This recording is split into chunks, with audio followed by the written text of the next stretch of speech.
So we're talking about the Beatitudes, being blessed, the blessed attitudes.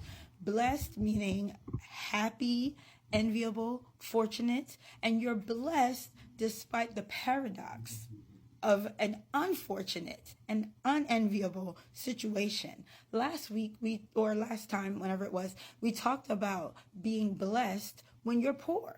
Because being poor in spirit shouldn't cause you to be blessed by God. He wants rich spiritual people, right? He wants you to be holier than thou. However, when you acknowledge your spiritual ineptitude, then he comes in with the kingdom. And therefore, he gives you every spiritual blessings in the heavenlies. And he gives you all things pertaining to life and godliness. So you are blessed if you are poor in spirit because you inherit the kingdom, right? The kingdom of God. Now, here's what Jesus did so that those of us, despite our circumstances, can have heaven on earth. He came. And listen, Matthew chapter 5 and these Beatitudes on the Sermon on the Mount is really him fulfilling the prophetic calling of the Messiah. Isaiah chapter 61, it says, "The Spirit of the Lord God is on me because the Lord has anointed me to bring good news to the poor. He has sent me to heal the brokenhearted, to proclaim liberty to the captives and freedom to the prisoners, to proclaim the year of the Lord God's favor and the day of our God's vengeance, to comfort all who mourn, to provide for those who mourn in Zion, to give them a crown of beauty instead of ashes, festival instead of mourning, and so on and so forth." We know that Jesus came, and not only did he bring mourning for grief and death, because that sucks. He empathized with death, weeping when Lazarus died, but yet he's able to bring comfort to us, knowing that there's more to life. Death is not enough, the end.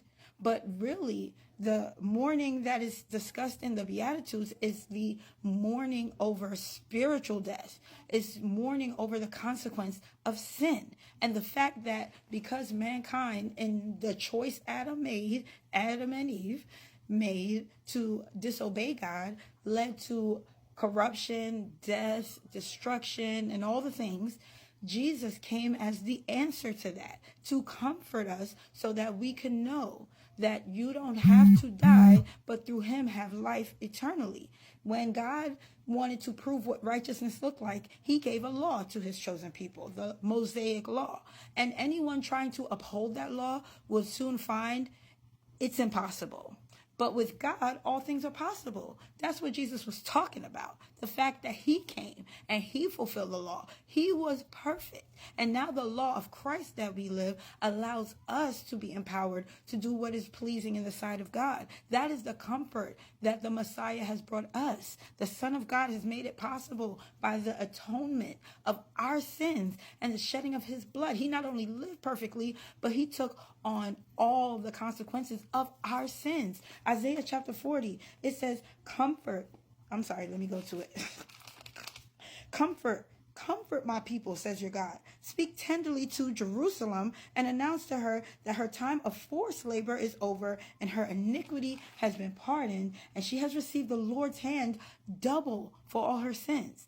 God properly sent the kinsman redeemer, the Messiah, to his own chosen people through Abraham, Isaac, and Jacob, lineage-wise, and sent their redeemer to atone for all their sins. So everything they did was put on Christ. And also, through Christ, the entire world outside of Israel, the entire world would be able to receive and partake of this love. So we have been comforted that we don't have to be Jewish. Don't let them Hebrew Israelites trip you up. You do not have to have Jewish Hebrew lineage. You have to have the faith of Abraham that there was a perfect one who came to overcome what was done as a result of the sins of humans. And now we can live in Christ and in his life and in his power and do what is going to be blessed, happy, fortunate, and enviable.